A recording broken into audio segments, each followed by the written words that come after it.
Hey there, Michael Saz, the Parrot Wizard here with the Congo African Grey baby, getting ready to board a flight at JFK Airport going to Los Angeles. And I would like to share some tips with you about flying with Parrots by Airline. My first tip and my first suggestion is don't.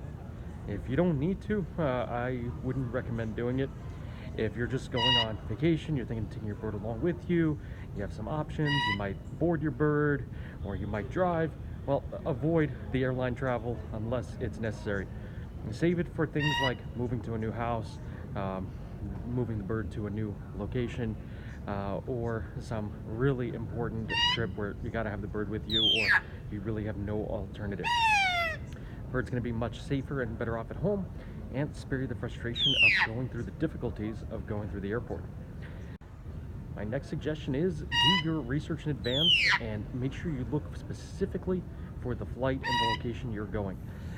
Information can get old quickly, and just because a certain airline or a certain procedure was allowed before doesn't mean it won't change later. So make sure you look it up for every time, even if you flew with your bird a few years ago.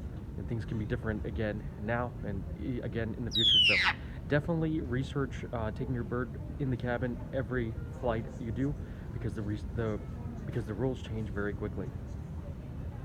My next suggestion is to make sure you find a carrier that will fit under the seat, and this is a big challenge because they don't really provide you with good measurements. So err on the side of smaller so that you don't get denied boarding because the carrier is too big to go under the seat. For this reason, it's better to try to get a soft carrier that you can smush down a little bit. You want to be careful not to smush too much and impede the bird's space. You don't want something the bird will get crushed in, but at the same time, you want something that has a little bit of flex and can buy you an inch if it happens to be a tiny, tiny bit too big. My next suggestion is make sure you bring with you a towel and a harness. You want the towel to be able to cover the carrier so that the bird doesn't see too much around, doesn't get too spooked or frightened, also to keep the bird warm if it's very cold in the cabin. Now, on the other hand, also you want to bring a harness, particularly if your bird is familiar and harness trained, because going through security, you need to be able to remove the bird from the carrier. Now, airport is the last place you want the bird to have a fly off and be flying around, so you might go and try to find a bathroom or a small room where you can put the harness on prior to security, and then bring the bird through on your hand, and then be able to put the bird back safely away in a carrier. You can learn about harness training and get a harness from the Parrot Wizard store at parrotwizard.com.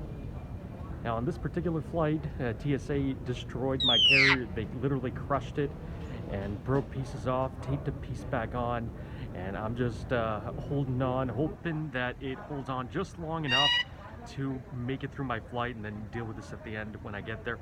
Worst case scenario, this bird is harness trained and I can put a harness on this bird. So as long as that carrier holds up long enough that we can get off the ground, we'll find a way to deal with the carrier situation after that.